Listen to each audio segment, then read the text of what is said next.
बच्चों, welcome to our प्यारा सा channel physics pro. And I believe आप लोगों ने पहले दो क्लासेस देखे हैं and you have loved them. I just hope so. And here I am coming with the third class. In case you have missed the first two classes, make sure you watch them. It must be there in the description box. नीचे video के नीचे जो description box है या फिर जो ऊपर आई button आ रहा है, इसमें आप क्लिक करोगे तो आपको उसके लिंक मिल जाएंगे पहले दो क्लासेस के. ठीक है, you can also check the playlist to get more lectures. So आज हम लोग आगे बढ़ेंगे. लास्ट क्लास में हमने क्या करा था? लास्ट क्लास में हम लोगों ने टाइप्स ऑफ सेट्स किए थे, ऑपरेशंस ऑन सेट्स किए थे और इस पे क्वेश्चंस हमने थोड़े से किए थे. एज यू नो कि जो लास्ट क्लास में हमने किया होता है उसके ऊपर पहले क्वेश्चंस करते हैं और फिर हम लोग नेक्स्ट टॉपिक की तरफ बढ़ते हैं. तो आज ऐसे ही करने जा रहे हैं. तो this is what we have done in the last class. इस पे कुछ क्वेश्चंस एक बार देखना चाहूँगा and then will proceed to the next thing which perhaps is the algebra of Venn diagram. ठीक है, तो देखो कुछ क्वेश्चंस देखते हैं. जैसे कि ये हमारे पास क्वेश्चन नंबर 3 है. लेट्स सी क्या क्वेश्चन कह रहा है और इसको हम कैसे करने जा रहे हैं. Question number 3, decide among the following sets which are subsets of which. कौन सा किसका सबसेट है? बहुत इजी क्वेश्चन है. मैं जनरली ये सजेस्ट करता हूँ, अगर आपके पास सेट बिल्डर फॉर्म में दे रखा है तो आप पहले उसको रोस्टर फॉर्म में कन्वर्ट कर लो.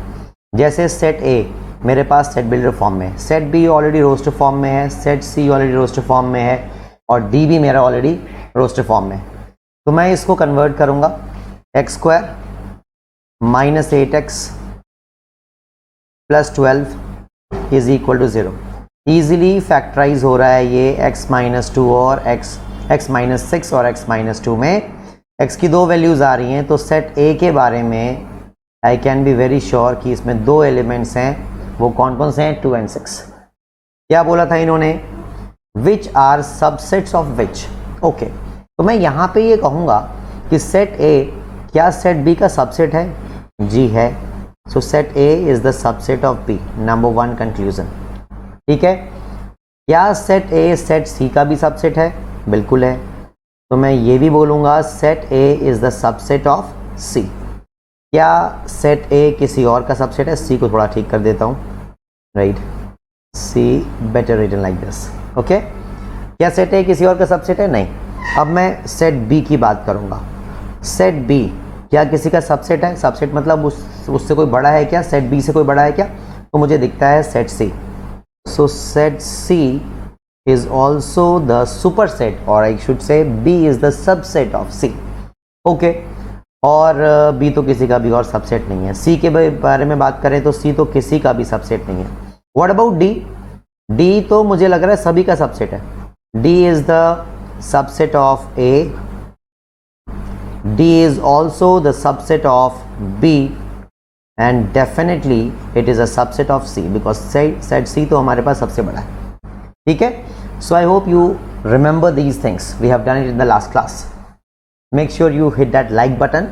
Give me more and more love in your comments and all, so that I am motivated to give you more and more videos. Right? You do your part, I do my part. Make sure you do that.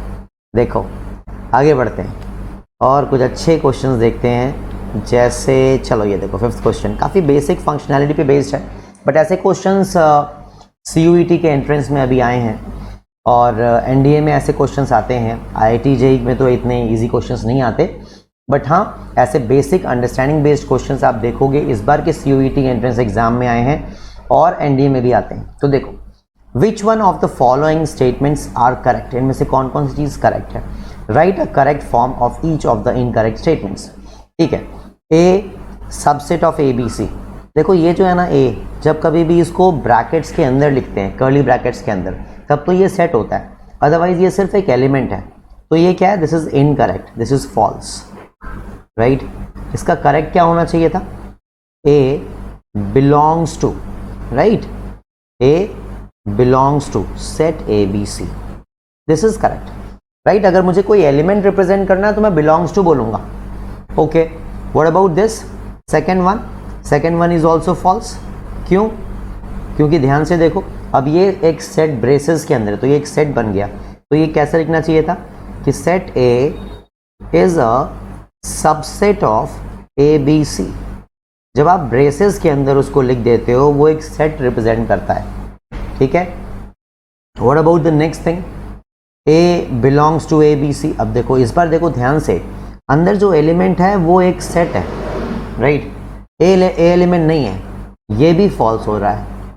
इसको कैसे लिखना चाहिए था, इसे हमें ऐसे लिखना चाहिए था कि set A belongs to double A B, ठीक है। या फिर हम ये भी कह सकते थे set A set, right, because एक एलिमेंट है, किसी सेट के अंदर भी एक सेट हो सकता है। यहां सेट ए एक सेट है और वो उसका एलिमेंट भी है, तो ये अगर मैं बोलना चाहता हूं सबसेट तो मैं उसको इस तरीके से लिखूंगा, ठीक है ना, set A comma B. I hope you understand these basic representational points, ठीक है। चलो आज हम थोड़ा सा आगे नेक्स्ट कॉन्सेप्ट की तरफ मूव करेंगे। चलो एक दो क्वेश्चन और कर लेते हैं, right, just to make sure that you are comfortable in these basic things. So write down all the possible subsets in each of the following. अगर तुम्हारे पास ये क्या है, सिंगलटन सेट याद है ना, एक सिंगल एलिमेंट है, तो इसके सबसेट्स तो मैंने तुम्हें बताया था कि सबसे पहला सबसेट क्या होता है, 5। दूसरा क्या होगा, यहाँ पे हमारे पास दूसरा सेट तो बस एक ही होगा, व्हाट इज दैट, सेट ए, ठीक है ना। वैसे भी हमें याद है कि नंबर ऑफ एलिमेंट्स अगर n है तो टोटल नंबर ऑफ सबसेट्स कितने होते हैं, 2 की power n। Number of elements 1 है तो यहाँ कितने होंगे, 2 सबसेट्स होंगे, हो तो गए ना, नंबर 1 नंबर 2, ठीक है। एक बार फिर से let's say I talk about the second one, let's say I talk about the second one. तो इसके सब पहला सबसेट तो हमेशा 5 लगा देना, उसके बाद सारे सिंगलटन क्रिएट कर देना, जैसे कि 0 1, और फिर सिर्फ 2 वाले बचते हैं, यानी कि 0 एंड 1। वो 0 एंड 1 को आप 1 एंड 0 भी लिखो तो कुछ गलत नहीं है, ठीक है, दैट इज एब्सोल्युटली ओके। इसको वेरीफाई भी कर लेते हैं, नंबर इसका कार्डिनलिटी कितनी है, इसकी 2 है, तो इसके number of elements, number of subsets कितने हो जाएंगे, 4 हो जाएंगे। क्या 4 हैं क्या, 1 2 3 4, ठीक है। I hope you get that point. Fifth question देखो जरा, फिफ्थ क्वेश्चन में क्या कह रहे हैं कि अब ये एक सेट है और इसके अंदर 5 है, don't get confuse, okay. See write down here, if you want to represent a null set, either you do it by this or you simply write 5, ठीक है। ब्रेसेस के अंदर अगर आपने 5 लिखा है तो वो null set नहीं है, in that case 5 is one of the elements, just the way you have a b c d, 5 is also a symbol, ठीक है। तो ये बात ध्यान रखने की है कि अगर हमारे पास ब्रेसेस के अंदर 5 है तो ये मेरे पास null set नहीं है। इसके कितने सबसेट्स होंगे, सबसे पहला सबसेट क्या होगा, 5 होगा, उसके बाद सिंगलटन होगा, तो एक ही आपके पास एलिमेंट्स हैं तो कितने सबसेट हो जाएंगे, हमारे पास 2 हो जाएंगे subsets. I hope that is fine children, clear है ना, ठीक है। आगे बढ़ेंगे, चलो एक क्वेश्चन कर लेता हूँ, आ जाओ, थोड़ा सा अच्छा सा लग रहा है तो कर लेता हूँ, कोई टेंशन नहीं है, ठीक है। क्या कह रहे हैं, if x is equal to 8 raised to the power n minus 7n minus 1 such that n belongs to natural number, ठीक है, and y is equal to 49 into n minus 1 where n belongs to natural number, then prove that x is a subset of y। तो ऐसी कोई tension नहीं है, simply मैंने क्या suggest किया, रोस्टर फॉर्म में इसको रिप्रेजेंट कर लो। देखो यदि एलिमेंट बाय एलिमेंट लिखना शुरू कर दो, see I will do it for you. x के बारे में अगर मैं बात करूं, सबसे पहले मैंने यहां पे n इज इक्वल टू 1 रखा, कितना आ गया, 8 आया, -7 minus this coming out to be 0, 8 minus 8 is 0। मैंने because n belongs to natural number, मैंने पहले नेचुरल नंबर रख दिया, 2 रखता हूं, 2 रखा तो हो गया 64, है ना। और यहां कैलकुलेशन कर दे रहा हूं, 8 का स्क्वायर -7 2 -1, तो this is coming out to be 49, exactly 49 आ रहा है, ठीक है, ओके। ज़रा n इज इक्वल टू 3 रख के भी देख लो, 3 रखा तो 8 cube is 512, perhaps you don't know, right, and 7 3s are definitely you know that is 21 -1, तो 22 मैं इसमें से सब्सट्रैक्ट करने जा रहा हूँ, तो that is coming out to be 490. This is 490. These are the elements that I can find. Definitely this is an infinite set because n की वैल्यू सारे नेचुरल नंबर्स हैं. तो बस 2-3 एलिमेंट लिख के डॉट डॉट डॉट लगा देने से ये पता लग रहा है कि इसकी कार्डिनैलिटी अनडिफाइंड और ये एक इन्फिनाइट सेट है. ठीक है.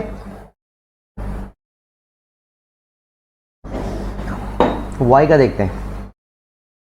y देखा मैंने, n इज इक्वल टू 1 से शुरू करा, 1 रखा मैंने, तो 1 रखने पे कितना आ गया, 0 आ गया.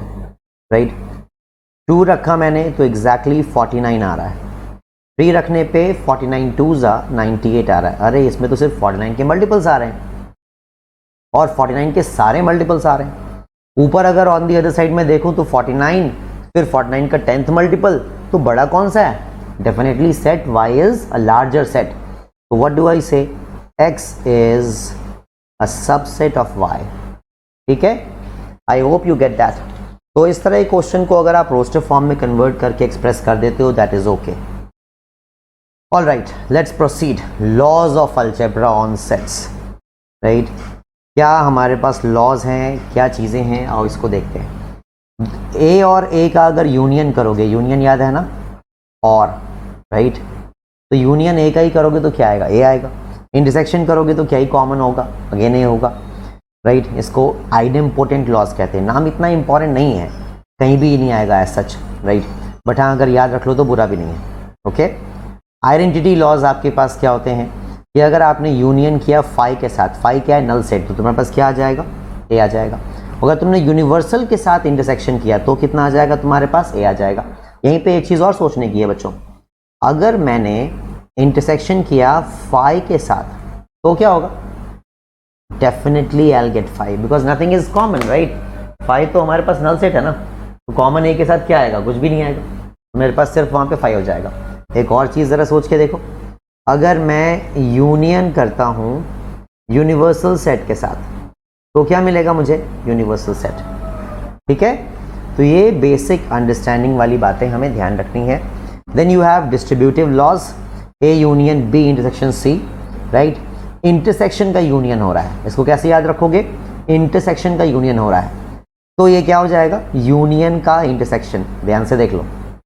एंड द वाइस वर्सा, अगर यूनियन का इंटरसेक्शन है तो क्या होगा? इंटरसेक्शन का यूनियन. ठीक है. डिस्ट्रीब्यूटिव लॉज बाकी अभी क्वेश्चन करेंगे तो और बेटर इनको रिकलेक्ट कर पाओगे. ऐसे तो थोड़ा सा समझना और इसको रिटेन करना चैलेंजिंग हो जाता है अगर आप इस पर एप्लीकेशन ना करें तो, इसलिए मैं एप्लीकेशन एज यूजुअल आपको भी करके दिखाऊंगा. ठीक है. D Morgan's law very very important, बहुत ज़्यादा इंपॉर्टेंट है डी मॉर्गन्स लॉ. राइट.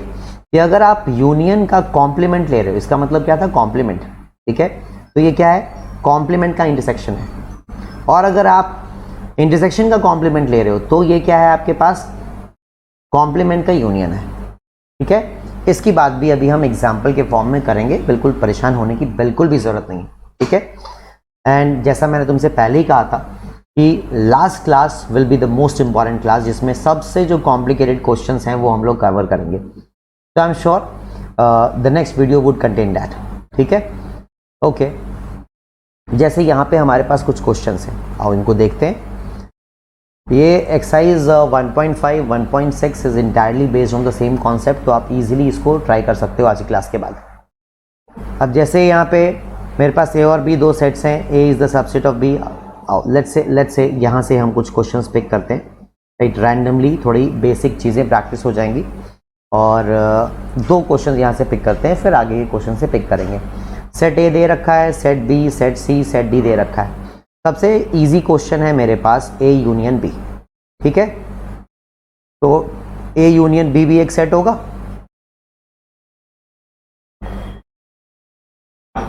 ए के एलिमेंट्स में लिख दे रहा हूं 1 2 3 4 5. सेट बी में देखता हूं एक्स्ट्रा क्या क्या रह गया. 4 ऑलरेडी आ गया, 5 आ गया, अब और क्या बच रहा है? 6 7 and 8. So A union B, I believe that is very easy to all of you. ठीक है. जरा 8th पार्ट देखते हैं. 8th पार्ट में क्या कह रहे हैं? A intersection B union C. ठीक है. बहुत ही बढ़िया। अब सबसे पहले मैं ये देखूंगा कि मेरे पास B यूनियन C कितना आ रहा है। तो आओ देखते हैं, ये रहा B और ये रहा C। सबसे पहले B के सारे एलिमेंट्स लिख दे रहा हूँ, बिकॉज यूनियन में तो ऐसा ही होता है ना, कंबाइन कर देते हैं। 4 5 6 7 8, ठीक है। C में देखता हूँ क्या क्या चीज़ें हैं। 7 8 ऑलरेडी आ चुकी हैं, 9 से हमारे पास कुछ एक्स्ट्रा आ रहा है। सो 9 10 and 11, that is B union C। अभी मैं इसका इंटरसेक्शन करने जा रहा हूँ A के साथ। तो A के साथ कौन कौन से एलिमेंट्स कॉमन दिख रहे हैं। A में मेरे पास 1 2 3 4 5 है, और यहाँ अगर मैं ध्यान दूँ, जो मैंने अभी 2 सेट बनाए हैं यूनियन करके, सिंगल सेट बनाया है, उसमें मेरे पास सिर्फ 2 एलिमेंट दिख रहे हैं जो कि A के साथ कॉमन है। उसी को इंटरसेक्शन बोलते हैं ना, दैट इज कॉल्ड इंटरसेक्शन, ठीक है। तो मैं यहाँ पे ये कह सकता हूँ कि सिर्फ मेरे पास 4 और 5 would come in the final answer, ठीक है। अभी अगले टॉपिक में हम एक कॉन्सेप्ट जब करेंगे, देखो कुछ बातें बताता हूँ, ध्यान से सुनना, वेन डायग्राम के बारे में। Very very basic and very very important. Next class में इसको बहुत डिटेल से मैं करने जा रहा हूँ, और ये सबसे इंपॉर्टेंट टॉपिक है सेट थ्योरी का, ठीक है। A और B मेरे पास 2 सेट दे रखे हैं जिसमें ऐसा कुछ सिस्टम है, राइट। बहुत आराम से, प्यार से, मज़े में चीज़ों को देखना है, ठीक है। सपोज करो आपके सामने आया A यूनियन B, या फिर आपके सामने आ गया A intersection B। So how do you represent this in this diagram. A union B comprises of all the elements which are there either in A or in B। मैंने कहा भी था ये और वाली बात ध्यान रखना। And A intersection B, they comprise of the elements which are a part of A and B। जो A and B दोनों में है वही आपके पास सिर्फ और सिर्फ क्या होता है, इंटरसेक्शन में आता है। तो इसको हम क्या बोलेंगे, A और B। और इसे क्या बोलेंगे बेटा, A and B, ठीक है। अगर ये वाली बात आपको समझ में आ रही है, सो दैट्स वंडरफुल। इस पे बहुत डिटेल क्लास में नेक्स्ट टॉपिक में लेने जा रहा हूँ। यहाँ से इन चीज़ों को अगर हम रिलेट कर पा रहे हैं इस वेन डायग्राम से, तो बहुत अच्छी बात है। That is what I want. Okay, let's take up a few more questions. छोटी छोटी क्लासेस में लेता जा रहा हूँ आपकी, और इसी तरीके से ये पूरा टॉपिक मैं फिनिश करने के मूड में हूँ, ठीक है। अगर ढेर सारा प्यार आपसे मिला तो फिर डेफिनेटली मैं नेक्स्ट टॉपिक भी जल्दी ही लेके आऊँगा। इतना ही नहीं, मैं आप लोगों को लास्ट वीडियो में भी मैंने कहा था कि मेरी बहुत रेगुलर लाइव क्लासेस हो रही हैं जिसमें 2 वे कम्युनिकेशन है। सारे जितने भी लाइव क्लास होती हैं उसके रिकॉर्डिंग का बैकअप होता है, क्लास नोट्स होते हैं, है ना, रेगुलर टेस्ट होते हैं, डिस्कशंस होते हैं, डाउट सॉल्विंग होती है, सब कुछ लाइव क्लासेस में हो रही हैं, ठीक है। And at a very very affordable price. So I would really appreciate and I would love to see you in my regular batch. So please make sure that you look forward to that. If you are loving this session, make sure that you try that session as well, and I'm sure you'll have an amazing experience of learning mathematics. ठीक है, okay. आओ कुछ और questions करते हैं। Let's do a few more. जैसे कि 4th देखते हैं, है ना। चलो 3rd का भी कुछ क्वेश्चन करते हैं। लेट्स से हमने 5th करना है, राइट। 3rd का हमने 5th करना है, ठीक है। लेट्स सी क्या है, क्या कह रहे हैं। They are saying find out B intersection D। Intersection का मतलब कॉमन पार्ट। B में क्या है मेरे पास, B में मेरे पास 2n है। क्या इसको बोल दूं इवन नेचुरल नंबर से, बोल दे रहा हूं। D में अगर देखूं सो x is a prime natural number. Okay, perfect. तो अगर मुझे B और D का इंटरसेक्शन चाहिए तो मुझे देखना है कि इवन नंबर और प्राइम नंबर में कॉमन क्या है। So I am very sure there is just one thing common, that is 2। 2 is the only even number which is prime. बाकी सारे के सारे ऑड होते हैं, तो यहाँ और कुछ तो नहीं आने जा रहा, ठीक है ना। Okay, what about 4th part. 4th का 1-2 क्वेश्चन करके देखते हैं।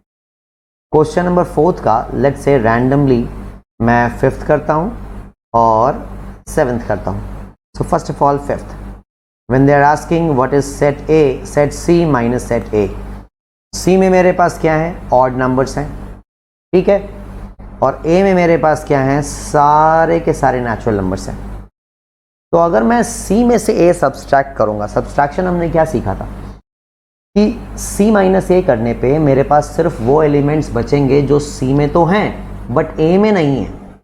बट क्योंकि A में सारे एलिमेंट्स हैं और C में सिर्फ उसके ऑड एलिमेंट्स हैं, तो कुछ बचेगा क्या? कुछ भी नहीं बचेगा।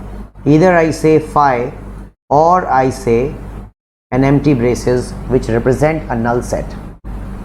Okay? सेवेंथ पार्ट, इसमें क्या कह रहे हैं? B minus C। कौन से एलिमेंट्स बचेंगे? B के वो एलिमेंट्स जो C में नहीं है। B में मेरे पास हैं इवन नेचुरल नंबर्स और C में मेरे पास हैं ऑड नेचुरल नंबर्स। तो इसमें तो कुछ कॉमन ही नहीं है, इसमें क्या बच जाएगा? सिर्फ B के एलिमेंट्स बच जाएंगे। बिकॉज जब आप सब्सट्रैक्ट करते हो तो सिर्फ जो कॉमन एलिमेंट्स होते हैं वो सब्सट्रैक्ट होते हैं, क्योंकि B और C में कुछ भी कॉमन नहीं है, इसलिए B इंटायरली बच जाएगा। ठीक है? ओके, आई होप ये सारी छोटी छोटी बातें समझ में आ रही हैं आपको। एक क्वेश्चन और करना चाहूँगा बिकॉज ये डी मोवायर्स थ्योरम पे बेस्ड है, विच सर्टेनली इज़ वेरी इंपॉर्टेंट। अभी पीछे मैंने तुम्हें थ्योरम दिखाया था और मैंने कहा था इस पर एप्लीकेशन करने से याद रहता है। क्या था डी मोवायर्स थ्योरम? कि अगर आप यूनियन का कॉम्प्लीमेंट लेते हो तो वो क्या बनता है? कॉम्प्लीमेंट का इंटरसेक्शन। एंड वाइस वर्सा, अगर आप इंटरसेक्शन का कॉम्प्लीमेंट लेते हो तो वो कॉम्प्लीमेंट का यूनियन बनता है। इनमें से कोई एक पार्ट मैं करता हूँ। Let's say the first part. ठीक है, चलो एक बार जरा ट्राई करके देखो। I will take a sip of my coffee. Try करके देखो जल्दी से। I will give you 30 seconds. बताओ क्या आएगा?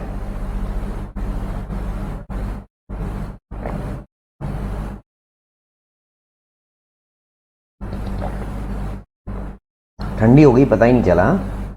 चलो कोई बात नहीं, आई जस्ट होप तुम्हें समझ में आ रहा है। देखो, लेट्स डू इट। सो यहाँ पे क्या कह रहे हैं? A union B. ये क्या है? Universal set. ठीक है, यूनिवर्सल सेट मतलब कंप्लीट, उससे बड़ा कुछ भी नहीं है। ओके, फिर ए आपको दे रखा है, बी दे रखा है। मैं यहाँ पे इस क्वेश्चन को अगर स्कूल लेवल सॉल्यूशन आपके साथ डिस्कस करूँ तो सबसे पहले मैं बात करूँगा ए यूनियन बी की। ए यूनियन बी में मुझे दिख रहे हैं 2 4 6 8 2 3 5 7 सारे एलिमेंट्स आ जाएंगे। यूनियन में तो पता ही है तुम्हें। सो 2 would come, 3 would come, 4 would come, 5 would come, 6 would come, 7 and 8 would come, right? That is my A union B. But as per the question, we are supposed to get the complement of this. And what is the complement of that? The complement means कि union से उसको subtract कर दो। तो अगर मैं इस पूरे सेट को जो हमने यहाँ पे अचीव करा है A यूनियन B, जब मैं इसको कंप्लीटली यूनियन से सब्सट्रैक्ट करूँगा तो ये जो मेरे पास बात आएगी ना, यही तो क्या कहलाती है? कॉम्प्लीमेंट कहलाती है। ठीक है, this is only the complement. Just a moment, I think we are here. Yes, so A union B का जो कॉम्प्लीमेंट है ये क्या है? यूनिवर्सल सेट में से तुम ए यूनियन बी को सब्सट्रैक्ट कर दो। तो देखो, ए यूनियन बी में 2 से लेके 8 तक है और यूनिवर्सल में 1 से लेके 9 तक है। तो सिर्फ 2 ही तो ऐसे एलिमेंट दिख रहे हैं यूनिवर्सल में जो एक्स्ट्रा हैं, वही तुम्हारे पास क्या आएगा? आउटपुट आएगा। तो तुम्हारे पास LHS कितना हो जाएगा? 1 and 9। ठीक है, आओ ज़रा RHS पे बात करते हैं। RHS में क्या कह रहे हैं आपसे? A complement intersection B complement. Okay, fantastic. A complement की बात की जाए तो A कॉम्प्लीमेंट क्या होगा? यूनिवर्सल में से A सब्सट्रैक्ट कर दो, यानी A के एलिमेंट्स नहीं आएंगे, बाकी सारे यूनिवर्सल वाले आ जाएंगे। तो 2 4 6 8 को मैं हटा देता हूँ। ऑड नंबर्स आते हुए दिखते हैं मुझे, 1 3 5 7 9। ठीक है, A मेरे पास अगर इवन नंबर है तो A कॉम्प्लीमेंट क्या होंगे? ऑड नंबर्स होंगे। ठीक है, ओके। सिमिलरली B मेरे पास अगर 2 3 5 7, ये मुझे प्राइम नंबर्स दिख रहे हैं, तो उधर क्या आ जाएंगे? नॉन प्राइम नंबर्स आएंगे। That would include 1, then 4, then 6, then 8 and then 9। इसका क्या चाहिए? इंटरसेक्शन चाहिए। तो इंटरसेक्शन मतलब जो कॉमन एलिमेंट्स है। कॉमन एलिमेंट कौन कौन सा दिख रहा है? ज़रा ध्यान से देखो ना। एक तो 1 दिखता है मुझे और दूसरा 9 दिखता है। कोई और कॉमन दिख रहा है तो मुझे बताना। दिख रहा है? मुझे तो नहीं दिख रहा यार. So it is only 1 and 9 which is common. I hope that is clear, right? तो ये सब बातें अब यहाँ से आपको प्रैक्टिस करनी है, ट्राई करनी है. इस तरह के क्वेश्चंस हम करने जा रहे हैं. ये आपके डिफेंस एग्जाम में, एनडीए में आ रखा है 2013 में. इनको हम लोग नेक्स्ट क्लास में करने जा रहे हैं 2014 में, राइट? कुछ और अच्छे क्वेश्चंस. तो ये कुछ रियल क्वेश्चंस हैं जो कि हम लोग करेंगे. और अगर मौका लगा तो कुछ IIT JEE और एनडीए के प्रीवियस ईयर और क्वेश्चंस जो यहाँ पे मेरे पास अवेलेबल हैं, इसको भी देखने की कोशिश करेंगे. ठीक है? So will stop it here for today's class, right? यहाँ की क्लास में यहीं तक ही रखूँगा और नेक्स्ट क्लास में हम लोग मिलते हैं, जिसमें हम लोग और अपने इस नॉलेज को आगे लेके जाएंगे. एंड आई विल ट्राई कि नेक्स्ट क्लास में मैं इसको फिनिश कर दूँ. Thank you, wish you all the best. I hope you are liking this session and I'll be looking forward to your comments. In case you have any suggestions, you can let me know. In case you don't like the session, even then you can let me know. ठीक है? कोई suggestion है, कुछ भी feedback है, मुझे बताना. I'll sincerely read it and I'll try to work on it. So thank you. God bless you all. Take care. Bye bye.